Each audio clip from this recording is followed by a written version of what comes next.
গতকাল একজন মোহনবাগান সমর্থকের সঙ্গে আমার কথা হচ্ছিল, তিনি বারবার জিজ্ঞেস করছিলেন সেটা হলো যে লোবেরার আন্ডারে মোহনবাগান কতটা সফল হতে পারে।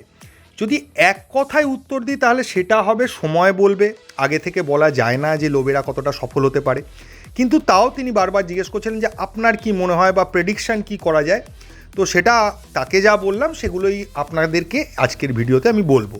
দেখুন, আমার যেটা মনে হচ্ছে, লোবেরাকে যতদিন ধরে দেখছি, লোবেরা বিভিন্ন টিম নিয়ে খেলেছে। এটাই নয় যে লোবেরা সবসময় বিশাল স্ট্রং টিম নিয়ে খেলেছে, কারণ গোয়াকে নিয়ে প্রথম খেলেছিলেন, তারপর খেলেছিলেন মুম্বাইকে নিয়ে। মুম্বাইয়ের টিমটা যথেষ্ট স্ট্রং ছিল।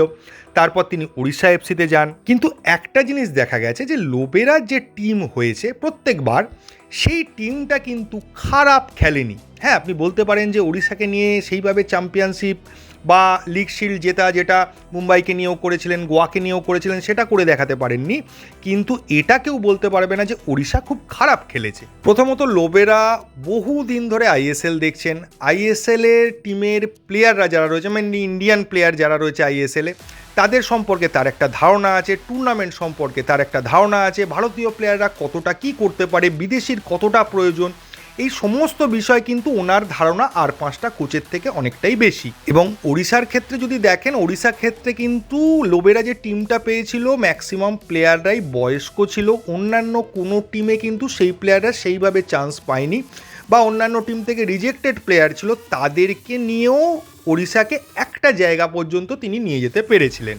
এবার মজার বিষয় হচ্ছে যে মোহনবাগানের টিম যেটা তিনি পাচ্ছেন, যদি খুব ভালো করে বিচার করে দেখেন যে এতদিন পর্যন্ত গোয়া বা মুম্বাইতে তিনি যা টিম পেয়েছিলেন, তার থেকেও কিন্তু মোহনবাগানের টিমটা অনেক বেটার কোয়ালিটির প্লেয়ার রয়েছে সেখানে। তাই আমরা এক্সপেক্ট করতেই পারি যে লোবেরা এই টিমটা নিয়ে বেশ ভালো একটা ফলাফল দেবেন। এবার ভালো ফলাফল মানে সবসময় যে চ্যাম্পিয়ন হবেন তিনি বা এবারও লিগ শিল্ড জিতবেন, সেটা আগে থেকে ওরমভাবে বলা যায় না। তবে এটা বলা যাচ্ছে যে লোবেরা খুব খারাপও যদি পারফর্ম করেন, তাহলেও কিন্তু মোহনবাগান টিম 1-2-3-এর মধ্যেই কোথাও থাকবে। এবং আমি সমর্থকদের বলবো, এ বছরের টুর্নামেন্টটা দিয়ে কিন্তু লোবেরাকে কেন কোনো টিমকেই জাজ করতে যাবেন না। এবছরের টুর্নামেন্টটা নিয়ম রক্ষার টুর্নামেন্ট হিসেবেই আপনারা দেখুন। যদিও মোহনবাগানের ক্ষেত্রে এই কথাটা খাটে না, তার কারণ হচ্ছে মোহনবাগান কিন্তু বহুদিন ধরে প্র্যাকটিস করছে। টিমটাকে লোবেরা এতদিনে চিনে গেছে, এটাই আশা করা যায়। এবং টিমটাও আশা করি লোবেরার সাইকোলজি, লোবেরার স্ট্র্যাটেজি সেগুলো বুঝতে শিখেছে এতদিনে। ফলে অন্যান্য যে টিমগুলো পুরোপুরি অপারেশন বন্ধ করে রেখেছিল, তারা এই টুর্নামেন্ট খেলার জন্য এক সপ্তাহ আগে থেকে অপারেশন শুরু করবে এবং টুর্নামেন্টে পার্টিসিপেট করবে। মোহনবাগান কিন্তু সেই রকম অবস্থায় থাকবে না, তাদের থেকে অনেক বেটার জায়গায় মোহনবাগানের থাকার কথা। তাই লিগ শিল্ড জেতা বা চ্যাম্পিয়ন হওয়ার ক্ষেত্রেও যদি ভাবেন, তাহলে আমার মতামত কিন্তু মোহনবাগান এগিয়ে থেকেই টুর্নামেন্টটা খেলতে নামবে। এছাড়া যেটা জানা যাচ্ছে, লোবেরা কিছু চেঞ্জেস করেছেন। যেমন ধরুন, রাইট সাইডে মেনলি দুটো প্লেয়ারকেই, মানে লেফট সাইডের প্লেয়ারদেরকে রাইটে নিয়ে এসে ব্যাকআপ তৈরি করেছেন। যেমন লিস্টন এবং মনবীর দেখা যাচ্ছে তার প্র্যাকটিসে দুজনেই কিন্তু রাইটে খেলছে। লিস্টন রাইটে খেলছে, মনবীরও রাইটে খেলছে, মানে দুজনের অপশান। লেফটে কিন্তু রবসান রবিনও খেলছে। আবার যদি আপনি সাইড ব্যাকের দিকে আসেন, সেক্ষেত্রেও আমরা দেখেছি অভিষেক সিং লেফট ব্যাক হিসেবে খেলে, তাকেও কিন্তু তিনি তুলে এনে আশিস রায়ের জায়গায় রাইট ব্যাক খেলাচ্ছেন।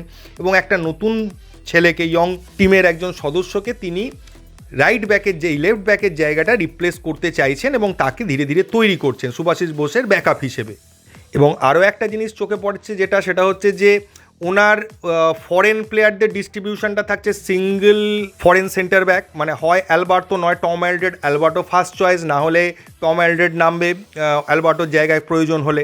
সামনের দিকে তিনি খেলাচ্ছেন জেমি ম্যাকলারেনকে স্ট্রাইকার রেখে, পেছনে দিমি এবং রবসান। প্রয়োজনে জেমি ম্যাকলারেনের জায়গায় জেসন কামিন্সও খেলতে পারে, প্রয়োজনে দিমির জায়গায়ও জেসন কামিন্স খেলতে পারে। তো এইভাবে তিনি ফরেনের ডিস্ট্রিবিউশনটা বা ফরেনারদের ডিস্ট্রিবিউশনটা করেছেন। তো আগের বারের টিমের থেকে এবারের টিমের প্লেয়ারদের নাম কাছাকাছি হলেও বা প্লেয়াররা একই হলেও পজিশানের প্রচুর চেঞ্জ আছে, তাই টিমটার মধ্যে একটা ভালো রকম চেঞ্জ কিন্তু দেখা যেতে পারে। প্লাস আরও একটা জিনিস, যেটা দর্শকদের বারবার আক্ষেপ ছিল মলিনা যখন কোচ ছিলেন তখন, যে মলিনার মধ্যে সেই ইন্টারঅ্যাক্টিভ ব্যাপারটা দেখা যাচ্ছে না। যে ম্যাচের মাঝখানে তিনি একটা চেঞ্জ করলেন আর সেই চেঞ্জটা পুরো খেলা ঘুরিয়ে দিল, বা সাইড লাইন থেকে প্রতি মুহূর্তে টিমের প্লেয়ারদের উদ্বুদ্ধ করা বা প্লেয়ারদের ইনস্ট্রাকশন দেওয়া সাইড লাইন থেকে কন্টিনিউয়াস, এটাও মলিনার মধ্যে দেখা যায়নি বলে বেশ কিছু সমর্থক একটু অসন্তুষ্ট ছিলেন। সেই জায়গাটা আশা করি লোবেরা পূরণ করে দেবেন, কারণ লোবেরার মধ্যে এই জিনিসগুলো কিন্তু ভীষণভাবে আছে। এবং মেনলি যখন আমরা ডার্বি খেলবো, আমরা দেখেছি যে অস্কার ব্রুজো কিন্তু একজন মগজাস্ত্র ব্যবহারকারী কোচ। তিনি মগজাস্ত্রটা ভীষণভাবে ম্যাচের মধ্যে ইউজ করেন বা ম্যাচ রিডিং করে কিছু চেঞ্জেস করেন। তো দুই কোচের মগজের লড়াই, যেটা বলতে পারেন সেইভাবে দেখা যেত না, সেইটাও কিন্তু দেখা যেতে চলেছে আগামী ডার্বি থেকে। তবে আবার বলবো, যা বললাম এই ভিডিওতে সব কিছুই একটা আন্দাজে বলা বা আমার মতামত। আমার মনে হচ্ছে এর সঙ্গে বাস্তবের কোনো মিল নাও থাকতে পারে, এবং আসলে কি হবে সেটা 14 তারিখ টুর্নামেন্ট শুরু হওয়ার পরই সমর্থকরা বুঝতে পারবে এবং সময় বলে দেবে যে লোবেরা কতটা সফল হতে পারেন। তো এর বেশি আর কিছু বলার নেই এই ভিডিওতে, এইটুকুই। থ্যাংক ইউ, ধন্যবাদ এবং জয় মোহনবাগান।